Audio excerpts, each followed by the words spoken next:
ഞങ്ങളും ക്രൂശിക്കപ്പെട്ട ക്രിസ്തുവിനെ പ്രസംഗിക്കുന്നു. ദൈവത്തിന് സ്തോത്രം. ദൈവ തിരുനാമത്തിൻ്റെ മഹത്വം ഉണ്ടാകട്ടെ. കൊടുങ്കാറ്റുകൾ, ചുഴലിക്കാറ്റ്, പ്രതികൂലമായ കാറ്റ്, നിരന്തരം ആഞ്ഞടിക്കുന്ന കൊടുങ്കാറ്റ്, വലഞ്ഞു പോകുന്ന കൊടുങ്കാറ്റ്, കൊടുങ്കാറ്റിൽ തളർന്നു പോകുന്ന ജീവിതം, വൻമരങ്ങൾ പോലും ചിലപ്പോൾ കടപുഴകി വീഴും കൊടുങ്കാറ്റ് വീശുമ്പോൾ. കൊടുങ്കാറ്റ് നനച്ചിരിയാതെയാണ് ഗില്ലക്കടലിൽ കൊടുങ്കാറ്റ് വന്നത്. നമ്മൾ ചിലർക്ക് ഇങ്ങനെയാണ്, നനച്ചിരിയാതെ, ഒട്ടും പ്രതീക്ഷിച്ചില്ല. വളരെ സ്നേഹമായി ഭാര്യയും ഭർത്താവ് ഒരുമിച്ച് സംസാരിച്ചുകൊണ്ടിരിക്കുകയായിരുന്നു, വളരെ സ്നേഹമായിട്ട്. മക്കൾ ദൂരെയാണ്, വിദേശത്താണ്, അവർ വിശ്രമ ജീവിതമാണ്. ഭാര്യയും ഭർത്താവും വിശ്രമ ജീവിതമാണ്. നടന്ന കാര്യം പറയുന്നത്, അവർ വളരെ സന്തോഷം, ഒന്നിനും കുറവില്ല, ജീവിക്കാൻ നല്ല മാർഗമുണ്ട്, നല്ല സൗകര്യമുണ്ട്. അവർക്ക് വചനം കേൾക്കാൻ താല്പര്യമുണ്ട്, വചനം കേൾക്കാൻ പോവുകയും ചെയ്യും. എന്നാൽ സംസാരിച്ചുകൊണ്ടിരുന്നപ്പോൾ പെട്ടെന്ന് ഭാര്യ മിണ്ടുന്നില്ല. നോക്കിയപ്പോൾ അവിടെ ചാഞ്ഞ് പോവുക, വീഴാൻ തുടങ്ങുക. അദ്ദേഹം താങ്ങി പിടിച്ചു. മരിച്ചു കഴിഞ്ഞിരുന്നു. ഒരു 1-2 മിനിറ്റ് കൊണ്ട് എല്ലാം തീർന്നു, മരിച്ചു കഴിഞ്ഞിരുന്നു. ഹോസ്പിറ്റലിലേക്കോ അല്ല ഡോക്ടറെ അടുക്കലേക്കോ കൊണ്ടുപോകാൻ സമയം കിട്ടിയില്ല, തീർന്നു. വലിയ കൊടുങ്കാറ്റാണ്, വലിയ കൊടുങ്കാറ്റ്. ദൈവത്തിന് സ്തോത്രം. ആറ്റുനോറ്റ് കിട്ടിയ ഒരു മോൻ വലിയ പ്രതീക്ഷയോടെ വളർത്തിക്കൊണ്ട് വരികയായിരുന്നു. എന്തു പറ്റിയെന്ന് അറിഞ്ഞുകൂടാ. അവനിപ്പോൾ പഠിക്കാൻ തോന്നുന്നില്ല. പഠിക്കും മോനെ എന്ന് പറഞ്ഞാലും ദേഷ്യം വരും. മോനെ നീ പഠിക്കുക, ഇല്ല, അവൻ ദേഷ്യം വരും. അവൻ കയർക്കും. ആരോട്? അപ്പനോടും കയർക്കും, അമ്മയോടും കയർക്കും. മോനെ പഠിക്കും, മോനെ പഠിക്കില്ല, പഠിക്കില്ല. ആഹാരം കഴിക്കാൻ വിളിച്ചാൽ പോലും വരില്ല. അവൻ കമ്പ്യൂട്ടറിന് മുമ്പിലായിരിക്കുന്നത്. അപ്പനും അമ്മയും അങ്ങോട്ട് ചെന്നാൽ കമ്പ്യൂട്ടറിൻ്റെ പെട്ടെന്ന് ആ സൈറ്റ് അത് മാറ്റിക്കളയും. അവൻ എന്തോ ചില വേണ്ടാത്ത പാഠങ്ങളൊക്കെ കണ്ടുകൊണ്ടിരിക്കുകയാണ്. ഞാൻ ചോദിച്ചു, മറ്റേ വല്ല കഞ്ചാവറ്റ് ഉപയോഗിക്കുന്നുണ്ടായിരിക്കുമോ? ഇല്ല സാറേ, അങ്ങനെയൊന്നുമില്ല, അങ്ങനെ പോകുന്നവനല്ല. വല്ല മയക്ക് വരുന്നോ? ഇല്ല ഇല്ല ഇല്ല, എൻ്റെ മോൻ മയക്ക് വരുന്നൊന്നും ഉപയോഗിക്കില്ല. പിന്നെന്താ അങ്ങനെ വരാൻ കാരണം? സാർ എനിക്കറിയാൻ പാടില്ല, കഷ്ടകാലം. ദൈവത്തിന് സ്തോത്രം. ഞാൻ പറഞ്ഞു, മോനെങ്ങനെയാകുമ്പോൾ നിങ്ങളൊരു കാര്യം ചെയ്യണം. എൻ്റെ മോനാണത്, എന്നിലില്ലാത്തതൊന്നല്ല അവന് സ്വഭാവം, എൻ്റെ സ്വഭാവം തന്നെയാണ്. നിങ്ങൾക്കിപ്പോൾ മനസ്സിലാവില്ല, ഞാൻ പറഞ്ഞു കൊടുത്തു, നിങ്ങൾക്ക് മനസ്സിലാവില്ല. എൻ്റെ സ്വഭാവമാണ് എൻ്റെ മോനെന്ന് പറഞ്ഞാൽ മനസ്സിലാവുമോ? മനസ്സിലാവില്ല. പക്ഷേ നിങ്ങളുടെ അകത്തിരിക്കുന്ന പിശാച് തന്നെയാണ് നിങ്ങളുടെ മോൻ്റെ അകത്തും കൂടിയിരിക്കുന്നത്. നിങ്ങളുടെ അകത്തുള്ള അഹങ്കാരം, നിങ്ങളുടെ അകത്തുള്ളതായ തനിക്ക് താൻ പോരിമ, തന്നിഷ്ടം, നിങ്ങളുടെ അകത്തുള്ളതായ ഹുങ്ക്, നിങ്ങളുടെ അകത്തുള്ളതായ സ്വാർത്ഥത, നിങ്ങളുടെ അകത്തുള്ളതായ ദ്രവ്യാഗ്രഹം, ഇതൊക്കെയാണ് നിങ്ങളുടെ മോന് കിട്ടിയത്. അതുകൊണ്ട് മോനെയല്ല ആദ്യം ശരിയാക്കേണ്ടത്, നിങ്ങളെയാണ് ശരിയാക്കേണ്ടത്. നിങ്ങളാണ് ശരിയാക്കേണ്ടത്. മനസ്സിലായത്? മനസ്സിലായില്ല, അത് പറഞ്ഞ് പിടികിട്ടിയില്ല. അല്ല സാറേ, ഞാൻ പ്രാർത്ഥിക്കുന്നുണ്ടല്ലോ, ഞാൻ കൂട്ടായ്മയ്ക്ക് വരുന്നുണ്ട്, ഞാൻ വചനം കേൾക്കുന്നുണ്ട്. ഞാൻ പറഞ്ഞു, സ്നേഹിത, നിങ്ങൾ പറഞ്ഞത് ശരി, നിങ്ങൾ വചനം കേൾക്കുന്നുണ്ട്. പക്ഷേ നിങ്ങൾ ഓർക്കണം, എൻ്റെ മോന് എന്നേക്കാൾ കവിഞ്ഞ ആത്മീയം ഉണ്ടാകാൻ ഞാൻ പ്രതീക്ഷിക്കാൻ പാടില്ല. എൻ്റെ മോന് ഒരു നദി അതിൻ്റെ തുടക്കത്തേക്കാൾ പൊങ്ങി ഒഴുകാൻ പറ്റില്ലല്ലോ. തുടക്കം എന്നിൽ നിന്ന് എന്നേക്കാൾ കുറഞ്ഞ ഒരു സ്റ്റാൻഡേർഡ് എൻ്റെ മോൻ ഉണ്ടാവുകയുള്ളൂ. അതുകൊണ്ട് മോൻ്റെ സ്റ്റാൻഡേർഡ് ശരിയാകുന്നില്ലെങ്കിൽ നിങ്ങളുടെ സ്റ്റാൻഡേർഡ് ഉയർത്തണം. മനസ്സിലാകുമോ? ഇതൊക്കെ നിങ്ങൾക്ക് മനസ്സിലാകുന്നുണ്ടോ? നിങ്ങളുടെ സ്റ്റാൻഡേർഡ് ഉയർത്തണം, നിങ്ങളുടെ നിലവാരം ഉയർത്തണം. നിങ്ങൾക്ക് ആത്മാവിന് വിശ്വാസം വരണം. മോന് വിശ്വാസമില്ല, വിശ്വാസമില്ല നിങ്ങൾ പറയുന്നു, നിങ്ങൾക്കും വിശ്വാസം പോരാ. ദൈവത്തിൻ്റെ ആത്മാവിനെ വിശ്വസിക്കുന്നില്ല. സ്തോത്രം. കുറേ നേരം പറഞ്ഞു കഴിഞ്ഞപ്പോൾ അദ്ദേഹം മനസ്സിലായി. ഞാൻ പറഞ്ഞു, ഇനി നിങ്ങൾക്ക് ഇത് അനുദപിക്കാം, കരയാം. നിങ്ങളുടെ സ്വഭാവത്തിൻ്റെ തിന്മകൾ ഓർത്തോർത്ത് കരയാം. സ്തോത്രം. ഓർത്തോർത്ത് കരഞ്ഞ് നിങ്ങൾക്ക് കർത്താവുമായി നിരപ്പാകാം. അപ്പോൾ എല്ലാം ശരിയാകും. സ്തോത്രം. പ്രിയപ്പെട്ടവരെ, ഈ ചില ഉദാഹരണങ്ങൾ ഇങ്ങനെ അനുഭവത്തിൽ നിന്ന് പറയുന്നത് എന്തിനാണെന്നറിയാമോ? നിങ്ങൾ ഓരോരുത്തരും ചിന്തിക്കാനാണ്. മക്കൾ നേരെയല്ല എന്നോർത്ത് വിഷമിക്കുന്ന മാതാപിതാക്കളുണ്ട്. മക്കൾ നേരെയല്ല എന്നോർത്ത് ഭർത്താവിനെ ഓർത്ത് വിഷമിക്കുന്നവരുണ്ട്. ഭർത്താവിനെ ഓർത്ത് ഭർത്താവ് മദ്യപാനത്തിൽ പോകുന്നു, വേണ്ടാത്ത ജീവിതം നയിക്കുന്നു, ഒരു ചുമതലാബോധവുമില്ല, 10 പൈസ അദ്ദേഹം സ്വന്തമായിട്ട് സമ്പാദിക്കുകയില്ല, ഒരു പണിക്കും പോവുകയില്ല, കെട്ടുതാലി പോലും അദ്ദേഹം പറിച്ചുകൊണ്ട് പോയി പണയം വെച്ച് അദ്ദേഹം കുടിച്ചു. ഒരു സ്ത്രീ പറഞ്ഞു, വീട്ടിൽ വിൽക്കാൻ ഒന്നും ഇല്ലാണ്ടായപ്പോൾ വീടിൻ്റെ ഓടെടുത്ത് ഇളക്കി വിറ്റു എന്ന്. ഓട് വെഞ്ഞ വീട് ഓടിളക്കി വിറ്റു. അത് കഴിഞ്ഞപ്പോൾ ആ പട്ടികയും കഴുക്കോലും ആ ഭാഗം വെച്ച് മുറിച്ച് വിറ്റു. കേട്ടാൽ നിങ്ങൾക്ക് അത്ഭുതം തോന്നും. നടന്ന കാര്യമാണ്. ഇവിടെ അധികം ദൂരമൊന്നുമല്ല. ഇങ്ങനെയുള്ള അനേകം കുടുംബങ്ങളുണ്ട്, വീടുകളുണ്ട്, തകർന്നുപോയ തരിപ്പണമായ കുടുംബങ്ങൾ. എന്നാൽ എൻ്റെ വിശ്വാസം പറയട്ടെ, നിങ്ങൾ ഒരാൾ യേശുക്രിസ്തുവിനെ സ്വീകരിച്ച് യേശുക്രിസ്തുവിനെ ഉള്ളത്തിൽ അംഗീകരിച്ച്, കർത്താവെ ഇത്രയും കാലം പാഴായി പോയെങ്കിലും ഇനിയുള്ള കാലം യേശുവെ ഞാൻ യേശുക്രിസ്തുവിൻ്റെ മഹത്വത്തിന് ഉതകുന്ന വിധത്തിൽ ജീവിക്കും, യേശുക്രിസ്തുവിൻ്റെ സ്വഭാവത്തിനോളം ജീവിക്കുമെന്ന് നിങ്ങൾ തീരുമാനമെടുത്താൽ എല്ലാം നേരെയാകും, എല്ലാം ശരിയാകും. ദൈവത്തിന് സ്തോത്രം. യേശുക്രിസ്തു പ്രസാദിക്കുന്ന പോലെ ജീവിതം ഞാൻ നയിക്കുമെന്ന് തീരുമാനിച്ചാൽ വീട്ടിൽ പിന്നെ ശണ്ഠകൾ ഉണ്ടാവില്ല, കലഹം ഉണ്ടാവില്ല, അഭിപ്രായ വ്യത്യാസം ഉണ്ടാവില്ല, വീട്ടിൽ കലഹം ഉണ്ടാവുകയില്ല, വീട്ടിൽ സ്വസ്ഥതയുണ്ടാകും, സമാധാനം ഉണ്ടാകും, മാതാപിതാക്കൾ മക്കളും തമ്മിൽ ഐക്യമാകും, ഒരു മനസ്സാകും. ഏകദാനതയോടെ, ഏകദാനത്തിൽ ശ്രദ്ധയോടെ നിങ്ങൾ മുന്നോട്ട് പോകും. ഐക്യത്തിൽ ഒരുമിച്ച് നിങ്ങൾ മുന്നോട്ട് പോകും. ദൈവത്തിന് സ്തോത്രം. പടകിൽ തിര തള്ളിക്കയറി. യേശു ദൂരെ നിന്ന് കണ്ടു. യേശു അടുക്കിലേക്ക് നടന്നു വന്നു വെള്ളത്തിന്മീതെ. 10 നാഴികയോളം യേശു വെള്ളത്തിന്മീതെ നടന്നു. അത് യേശുവിന് സമയം വേണ്ട. സ്തോത്രം. ദൈവവേദനയെ നീ വിളിക്കുമ്പോൾ യേശു അങ്ങ് അമേരിക്കയിൽ നിന്ന് ഇവിടം വരെ വരേണ്ട ആവശ്യമില്ല. യേശു എല്ലായിടത്തുമുണ്ട്. സ്തോത്രം. ദൈവത്തിന് സ്തോത്രം. ഞാൻ വിളിക്കുമ്പോൾ കർത്താവ് വരാൻ താമസിക്കുമോ? നെവർ, ഇല്ല, താമസിക്കുകയില്ല. കാരണം താമസിക്കാതെ അവൻ നിങ്ങളുടെ അടുത്ത് തന്നെയുണ്ട്. വിളിച്ചാൽ മതി. എൻ്റെ കർത്താവിന് സ്തോത്രം.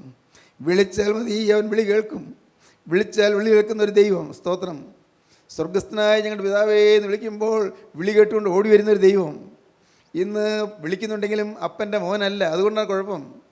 ഇന്ന് സ്വർഗസ്ഥനായ ഞങ്ങളുടെ പിതാവേ എന്ന് പ്രാർത്ഥിക്കുന്നുണ്ട്, സ്വർഗസ്ഥനായ ഞങ്ങളുടെ പിതാവേ എന്ന് നിലവിളിക്കുന്നുണ്ട്, എൻ്റെ കർത്താവേ എന്ന് വിളിക്കുന്നുണ്ട്.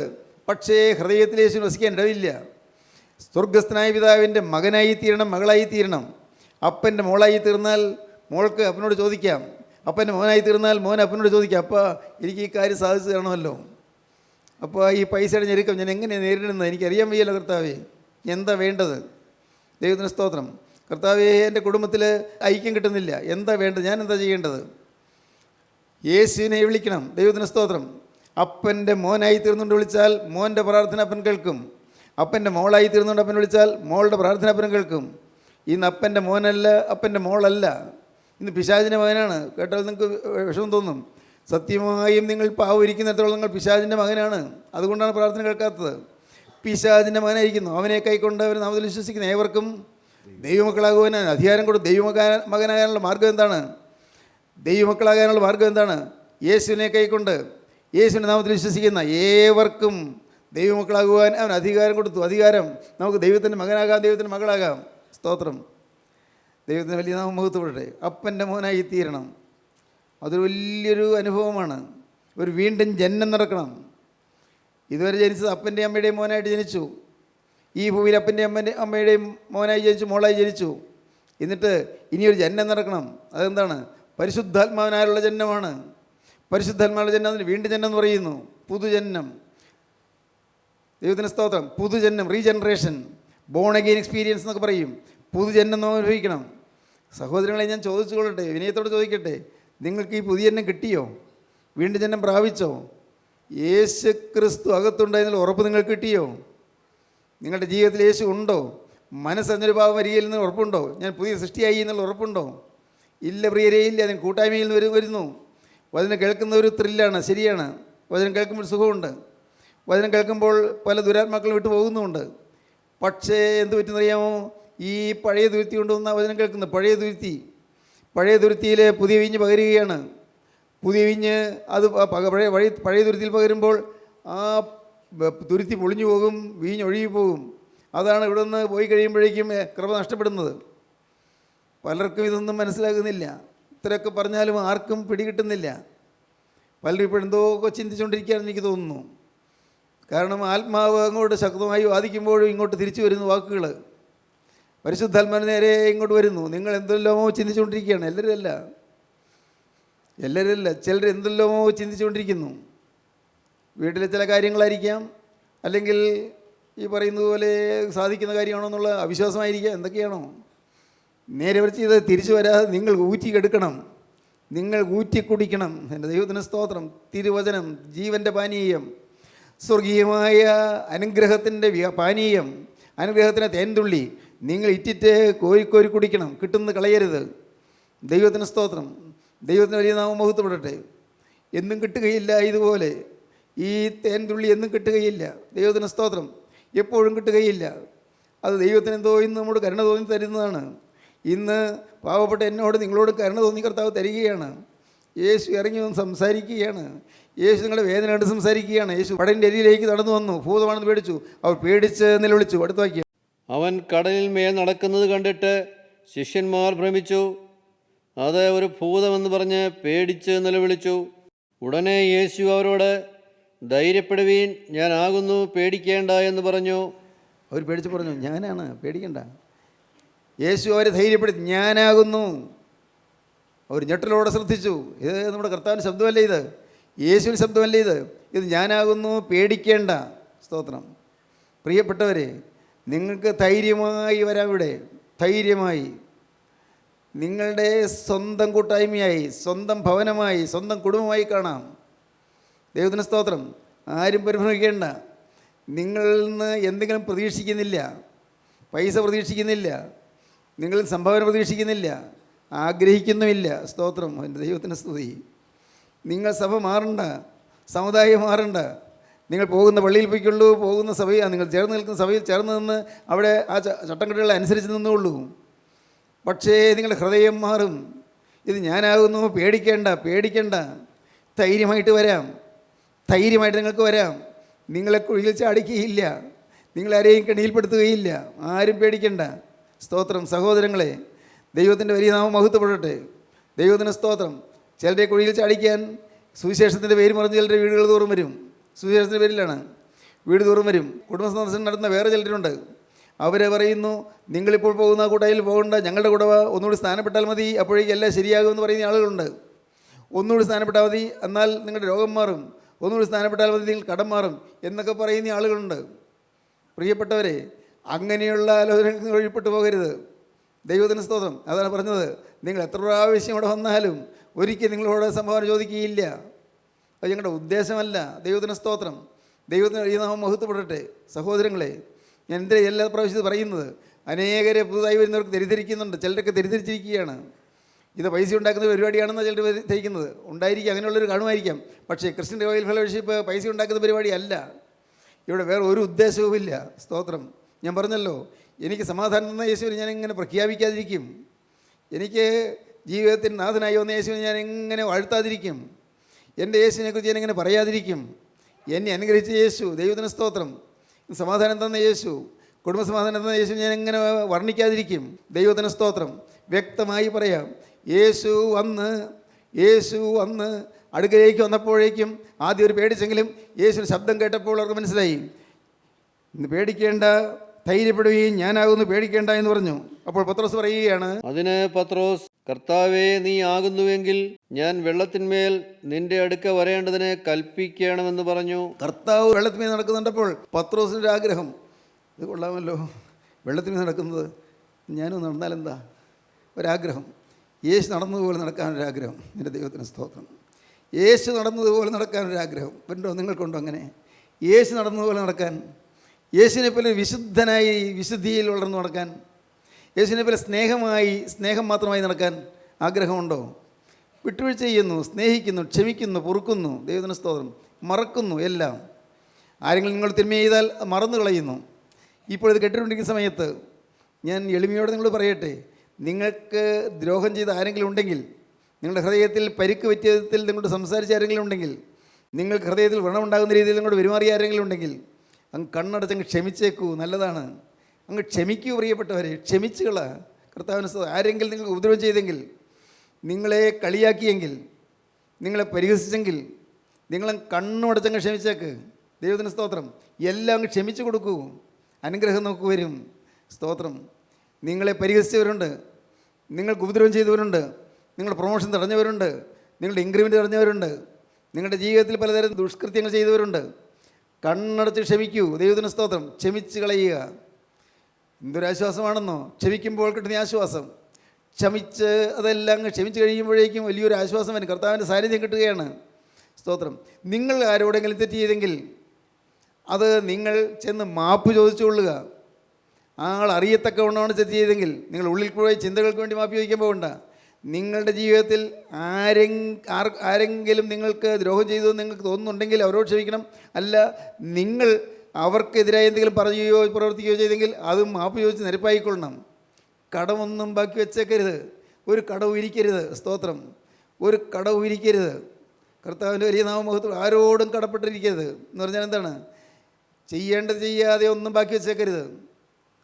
ഉറപ്പായി നിങ്ങൾ തീരുമാനിക്കൂ. എന്തെങ്കിലും നിങ്ങളുടെ ജീവിതത്തിൽ നിങ്ങൾക്ക് വിരോധമായി പറഞ്ഞവരോട്, നിങ്ങൾക്ക് വൈരാഗ്യം ഉണ്ടായി അവരോട് എന്തെങ്കിലും പറയുകയോ പ്രവർത്തിക്കുകയോ ചെയ്തെങ്കിൽ ചെന്ന് കണ്ണുടച്ച് മാപ്പ് ചോദിക്കൂ. ദൈവത്തിന് സ്തോത്രം.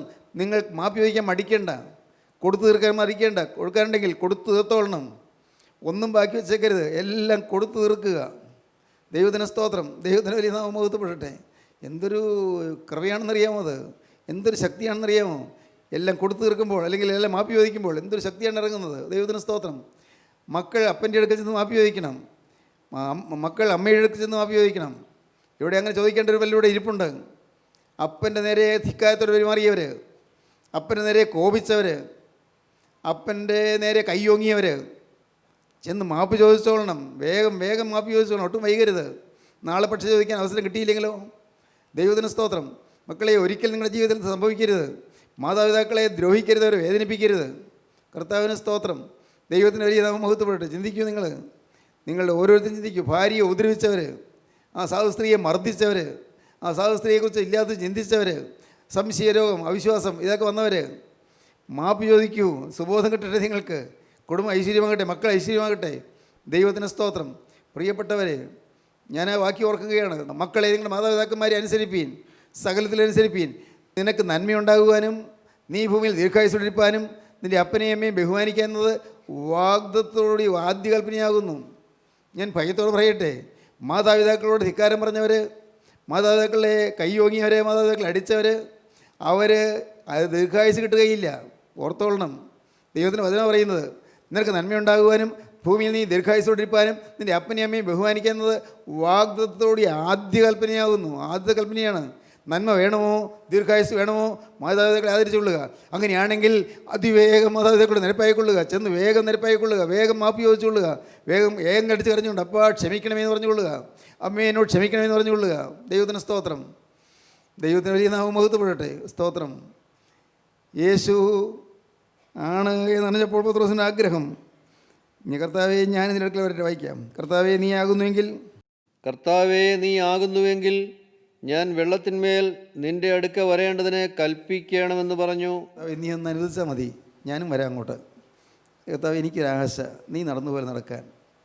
പത്രോസ് തിടുക്കക്കാരനാണ്, ധൃതതിക്കാരനാണ്. എന്ത് ചാടിപ്പറയും. നല്ല ലക്ഷണമാണത്. ചാടിപ്പറയുന്ന വെച്ചാൽ ഒരു വിധത്തിൽ പറഞ്ഞാൽ ഹൃദയത്തിൻ്റെ ആഗ്രഹം തുറന്നു പറയുകയാണ്. മറ്റാരും അത് പറഞ്ഞില്ല. പത്രോസ് പറഞ്ഞു, കർത്താവേ എനിക്ക് എങ്ങനെ ആശയുണ്ട്, നീ നടക്കുന്നവരിക്കും നടക്കണമെന്നുണ്ടല്ലോ. സ്തോത്രം. എന്തായിരിക്കും അതിൻ്റെ അർത്ഥം?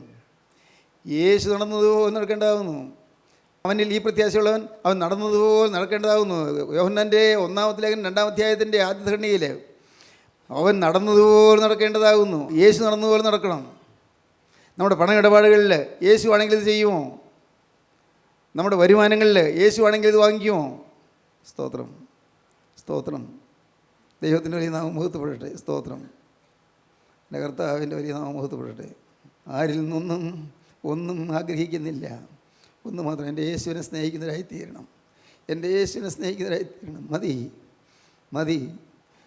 യേശു നടന്നതുപോലെ നടക്കാൻ സാധിക്കണം. യേശു നടന്നതുപോലെ, യേശു ചിന്തിക്കുന്നത് പോലെ, യേശു സംസാരിക്കുന്നത് പോലെ, യേശു പെരുമാറുന്നത് പോലെ ആ സ്നേഹാർദ്രമായി പെരുമാറുക, കരുണാർദ്രമായി പെരുമാറുക. ദൈവത്തിന് സ്തോത്രം. കരുണാർദ്രമായി പെരുമാറുക. ആരോടും കരുണ, ആരോടും സ്നേഹം ആ യേശുവിൻ്റെ ഭാവമായിരിക്കണം. യേശു ഒരാളുടെ നേരെ കോപിക്കുമ്പോൾ നിങ്ങൾ ലോഹ്യം പറയാൻ പോകരുത്. യേശു ഒരാളുടെ നേരെ കോപിച്ച് നിൽക്കുമ്പോൾ നിങ്ങൾ ലോഹ്യം പറയാൻ പോയാൽ നിങ്ങൾക്ക് അടി കിട്ടും, പിശാചിൻ്റെ അടി കിട്ടും. ദൈവത്തിന് സ്തോത്രം. യേശു ഒരാളോട് ശാസിക്കുമ്പോൾ നിങ്ങൾ ശാസിക്കാതെ ഓമനിച്ചാൽ പിശാചിൻ്റെ അടി കിട്ടും. നിങ്ങൾക്ക് ഓർത്തുകൊള്ളുക. യേശുവിൻ്റെ ഭാവം പൂണ്ടു നിൽക്കണം. അതെങ്ങനെ സാറേ അങ്ങനെ യേശുവിൻ്റെ ഭാവമോ എനിക്കറിയാൻ പാടില്ലല്ലോ? മോനെ നീ നിനക്കറിയാം. എങ്ങനെ അറിയാം? നീ യേശു അകത്തുണ്ടെങ്കിൽ നിനക്ക് മനസ്സിലാകും. വേറൊന്നും വേണ്ട. നീ ആത്മീയനോ സകലത്തെയും വിവേചിക്കുന്നു. യേശു അകത്തുണ്ടെങ്കിൽ മനസ്സിലാകും. ഞാൻ പെട്ടെന്ന് പറഞ്ഞു വരട്ടെ. ദൈവത്തിന് സ്തോത്രം. യേശുവിൻ്റെ അടുക്കൽ ചെല്ലുവാൻ വെള്ളത്തിന്മേൽ നടന്നു. എന്നാൽ വരിക എന്ന് അവൻ പറഞ്ഞു. പത്രോസ് പടകിൽ നിന്ന് ഇറങ്ങി യേശുവിൻ്റെ അടുക്കൽ ചെല്ലുവാൻ വെള്ളത്തിന്മേൽ നടന്നു. എന്നാൽ അവൻ കാറ്റ് കണ്ട് പേടിച്ച് മുങ്ങിത്തുടങ്ങുകയാൽ കർത്താവേ, എന്നെ രക്ഷിക്കണമേ എന്ന് നിലവിളിച്ചു. എന്ന് കർത്താവ് പറഞ്ഞു. കർത്താവ് അനുവദിച്ചതാണ്. പക്ഷേ നടന്നു തുടങ്ങിയപ്പോഴാണ് പ്രശ്നം. ഒരു കാറ്റ് ആഞ്ഞു വീശി, വലിയ തിരമാല. പേടിച്ചു പോയി. യേശുവിൻ്റെ മുഖത്ത് നിന്ന് കണ്ണുമാറി തിരമാലയിലേക്ക് നോക്കിപ്പോയി. പെട്ടെന്നാണ് തിരമാല ഒന്ന് അടിച്ചത്. യേശുവിൻ്റെ മുഖത്ത് നിന്ന് കണ്ണു മാറിപ്പോയി, ഏകാഗ്രത മാറിപ്പോയി. ഉടനെ താഴാൻ തുടങ്ങി. അയ്യോ കർത്താവേ, രക്ഷിക്കണമേ. അടുത്ത വാക്യം. യേശു ഉടനെ കൈ നീട്ടി അവനെ പിടിച്ചു. അല്പവിശ്വാസിയെ, നീ എന്തിന് സംശയിച്ചു എന്ന് പറഞ്ഞു. കർത്താവേ, രക്ഷിക്കണമേ എന്ന് പറഞ്ഞ് പത്രോസിനെ വിളിച്ചു. അതിലേ പോകുമ്പോഴേയുള്ളൂ. അബദ്ധം പറ്റിപ്പോയി. അങ്ങ് നോക്കേണ്ടിടത്ത് നിന്ന് നോട്ടം മാറിപ്പോയി. വശങ്ങളിലേക്ക് നോട്ടം മാറിപ്പോയി. അപ്പോൾ അവൻ പേടിച്ച് നിലവിളിച്ചപ്പോൾ കർത്താവ് കൈ നീട്ടി അവനെ പിടിച്ചു. സ്തോത്രം. ഇന്ന് ഇപ്പോൾ നടക്കേണ്ടത് അതാണ്. യേശു കൈ നീട്ടി നിങ്ങളെ പിടിക്കും. സ്തോത്രം. വേണമോ നിങ്ങൾക്ക്? കൊടുങ്കാറ്റിൽ ആടി ഒലിയുന്നവരെ നിങ്ങൾക്ക് വേണമോ ഇത്? യേശുവിൽ കൈ നീട്ടി പിടിക്കുന്ന നിങ്ങൾക്ക് അനുഭവിക്കണമോ? നിങ്ങളുടെ യാതനയിൽ, നിങ്ങളുടെ വേദനയിൽ, നിങ്ങളുടെ ഏകാന്തതയിൽ, നിങ്ങളുടെ ഇല്ലായ്മയിൽ, നിങ്ങളുടെ കടഭാരത്തിൽ, നിങ്ങളുടെ രോഗത്തിൽ, നിങ്ങളുടെ കുടുംബത്തിലെ ക്ലേശങ്ങളിൽ, ദൈവമേ എന്തെല്ലാം ഞാൻ പറഞ്ഞ തീരില്ലല്ലോ. യേശു കൈ നീട്ടി പിടിച്ചു. താഴുന്നവനെ പിടിച്ചു, താണു പോകുന്നവനെ പിടിച്ചു, പെരുവെള്ളത്തിൽ താണു പോകുന്നതിനെ പിടിച്ചു. യേശു കൈ നീട്ടി അവനെ പിടിച്ചു. സ്തോത്രം. ധൈര്യപ്പെടുവീൻ, ഞാനാകുന്നു, പേടിക്കേണ്ട എന്ന് പറഞ്ഞവൻ കൈ നീട്ടി പിടിച്ചു. സ്തോത്രം. യേശു കൈ നീട്ടി അവനെ പിടിച്ചു. അല്പവിശ്വാസിയെ, നീ എന്തിന് സംശയിച്ചു എന്ന് പറഞ്ഞു. സ്തോത്രം. യേശു പടകിൽ കയറിയപ്പോൾ കാറ്റമർന്നു. പടകിലുള്ളവർ നീ ദൈവത്തിന് സത്യം എന്ന് പറഞ്ഞ് അവനെ നമസ്കരിച്ചു. സ്തോത്രം. യേശു കൈ നീട്ടി പത്രോസിനെ പിടിച്ചു. പത്രോസിനെ പടകിലാക്കി. യേശു കൈ ഉയർത്തി. ആ കരം, പാവിയെ വീണ്ടെടുക്കുന്ന കരം യേശു ഉയർത്തി. കാറ്റടങ്ങി. കാറ്റിന് ശാസിച്ചു. സൃഷ്ടാവ് കൈ ഉയർത്തിയപ്പോഴേക്കും കടൽ ശാന്തമായി പെട്ടെന്ന്. സ്തോത്രം. ഇന്ന് എൻ്റെ ആശ പറയുകയാണ്, നിങ്ങളുടെ അരികത്തേക്ക് യേശു വന്ന് കർത്താവ് കരം ഉയർത്തി നിങ്ങളോട് ശാന്തമക എന്ന് പറയുന്നത് കേൾക്കാൻ ഞാൻ കൊതിക്കുന്നു. സ്തോത്രം. നിങ്ങൾക്ക് വേണമോ യേശുവിനെ? യേശുവിനെ നിങ്ങൾക്ക് വേണമോ? യേശുവിൻ്റെ അരികത്ത് വന്നിട്ടുണ്ടല്ലോ. ഭാരപ്പെട്ടിരിക്കുന്നവരുടെ നേരെ നോക്കിക്കൊണ്ട് അടുത്ത് വരുന്ന യേശു നിങ്ങൾക്ക് വേണമോ? വശം കെട്ട് വിഷമിക്കുന്നവരുടെ നേരെ വരുന്ന യേശു നിങ്ങൾക്ക് വേണമോ? യേശു കൈ നീട്ടി അവനെ പിടിച്ചു. കടൽ ശാന്തമായി, കോളിളക്കങ്ങൾ ശാന്തമായി. സൃഷ്ടാവ് നോക്കിയപ്പോഴേക്കും കാറ്റടങ്ങി. ഒറ്റ നോട്ടം മതി. സ്തോത്രം. ഇന്ന് നിങ്ങൾ താണുകൊണ്ടിരിക്കുന്നവരുടെ കരത്തിൽ പിടിച്ച് പൊക്കുവാൻ യേശു ആഗ്രഹിക്കുന്നു. താണു പോകുന്നു. കൊള്ളരുതായ്മയിൽ താണു പോകുന്നു. കവർച്ചയിൽ താണു പോകുന്നു. മോഷണത്തിൽ താണു പോകുന്നു. അന്യൻ്റെ സമ്പത്ത് കൈവശം വെച്ചിരിക്കുന്നതിൽ താണു പോകുന്നു. കുടുംബ കലഹത്തിൽ താണു പോകുന്നു. പണമില്ലാതെ വിഷമിച്ച് കടത്തിൽ താണു പോകുന്നു. താണു പോകുന്നവരെ നോക്കുന്ന ക്രിസ്തു ഇന്ന് നിങ്ങളുടെ കരത്തിൽ പിടിക്കാൻ ആഗ്രഹിക്കുന്നു. അവനിതാ കരം നീട്ടുന്നു. നോക്കൂ പ്രിയപ്പെട്ടവരെ, നിങ്ങളെ കരത്തിലേക്ക് നോക്കൂ. അന്ന് നീട്ടിയ കരം ഇന്ന് കാണുമ്പോൾ ആടിപ്പാട് കരങ്ങളാണ്. ഇന്ന് നിങ്ങൾക്ക് വേണ്ടി അടിയേറ്റ് തകർന്ന കരങ്ങളാണ്. നിങ്ങൾക്ക് വേണ്ടി ആണിയടിച്ച് തകർന്ന കരങ്ങളാണ്. ആ കരങ്ങൾ നിങ്ങളെ പിടിക്കട്ടെ, നിങ്ങളെ തൊടട്ടെ, നിങ്ങളെ അനുഗ്രഹിക്കട്ടെ. ഹല്ലേലൂയ. ദൈവത്തിന് സ്തോത്രം. ശത്രുവിൻ്റെ ബാധകളെല്ലാം മാറ്റിക്കളയട്ടെ. നിങ്ങൾക്ക് സമാധാനം തരട്ടെ. സമാധാനം, സന്തോഷം നിങ്ങൾക്ക് തരട്ടെ. യേശു ക്രിസ്തുവിൻ്റെ അത്ഭുതകരം നിങ്ങൾ താങ്ങട്ടെ, നിങ്ങൾ തലോടട്ടെ. ദൈവത്തിന് സ്തോത്രം. നിങ്ങൾക്ക് വേണമോ യേശുവിനെ? അടുത്ത് വന്നിട്ടുണ്ട്. യേശുവിനെ വേണമെങ്കിൽ നിങ്ങളുടെ ജീവിതത്തിലെ എല്ലാ കൊള്ളരുതായ്മകളെ ഉപേക്ഷിച്ച് പാപത്തോടെ എന്നേക്കുമായി യാത്ര പറഞ്ഞ് ഇപ്പോൾ നിങ്ങൾ യേശുവിനെ വിളിക്കും. യേശുവേ, ഞാൻ താണു പോകുന്നു. കൈ നീട്ടി എന്നെ പിടിക്കണമേ കർത്താവേ. ഞാൻ താണു പോകുന്നു. ഞാൻ അധപ്പതിച്ചു കൊണ്ടിരിക്കുന്നു. ഞാൻ വശം കെട്ടു പോകുന്നു. എന്നെ കൈ നീട്ടി പിടിക്കണമേ നിങ്ങൾ പറയുമോ ഇപ്പോൾ? ഹല്ലേലൂയ. ദൈവത്തിന് സ്തോത്രം. നിങ്ങൾക്ക് ഇപ്പോൾ യേശുവിനോട് പറയാം, കർത്താവേ എന്നെ താങ്ങണമേ, യേശുവേ എന്നെ പിടിക്കണമേ, യേശുവേ എന്നെ ഉദ്ധരിക്കണമേ, യേശുവേ എന്നെ ഉയർത്തിയെടുക്കണമേ, യേശുവേ വെള്ളത്തിൽ നിന്ന് വലിച്ചെടുക്കണമേ, യേശുവേ പെരുവെള്ളത്തെ ശാസിക്കണമേ, യേശുവേ കാറ്റിനെയും കടലിനെയും ശാസിക്കണമേ, എൻ്റെ യേശുവേ കൊടുങ്കാറ്റ് കൊടുങ്കാറ്റിനെ ശാന്തമാക്കണമേ. യേശുവേ, എൻ്റെ ജീവിതത്തിലെ കൊടുങ്കാറ്റുകളിൽ അമർച്ച വരുത്തണമേ. യേശുവേ, എൻ്റെ കരുത്തിൽ പിടിക്കണമേ. യേശു പത്രോസിനെ കരുത്തിൽ പിടിച്ചതുപോലെ ഇപ്പോൾ നിങ്ങളുടെ കരുത്തിൽ പിടിക്കാൻ നിങ്ങൾ ആഗ്രഹിക്കുന്നുവെങ്കിൽ ഇപ്പോൾ നിങ്ങളുടെ ജീവിതത്തിൽ പറയുവീൻ, യേശുവേ, ഞാനിതാ താണു പോകുന്നു. എൻ്റെ യേശുവേ, ഞാനിതാ താണു പോകുന്നു. എന്നെ പിടിക്കണമേ. ദൈവത്തിന് സ്തോത്രം. അങ്ങനെ നിങ്ങൾ പറയുന്നുവെങ്കിൽ ഞാൻ പറഞ്ഞു തരാം. നിങ്ങൾക്ക് പറയാം, യേശുവിനോട് പറയാം, യേശു അടുത്ത് തന്നെയുണ്ട്. യേശു ദൂരെയല്ല, അടുത്ത് തന്നെയുണ്ട്. പറയൂ, യേശുവേ, എന്നെ പിടിക്കണമേ. എന്നെ യേശുവേ, രക്ഷിക്കണമേ. യേശുവേ, നരകാഗ്നിയിൽ നിന്ന് എന്നെ സ്വർഗീയ അവകാശത്തിലേക്ക് എന്നെ പ്രവേശിപ്പിക്കണമേ.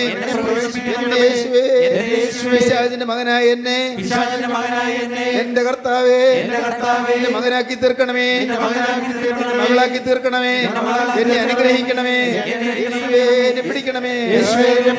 ഹല്ലേലൂയ, ഹല്ലേലൂയ, ഹല്ലേലൂയ, ഹല്ലേലൂയ. അങ്ങനെ പ്രാർത്ഥിച്ചവർ മാത്രം കാര്യങ്ങൾ ഉയർത്തുവീൻ. ഹല്ലേലൂയ, ഹല്ലേലൂയ, ഹല്ലേലൂയ, ഹല്ലേലൂയ, ഹല്ലേലൂയ, ഹല്ലേലൂയ.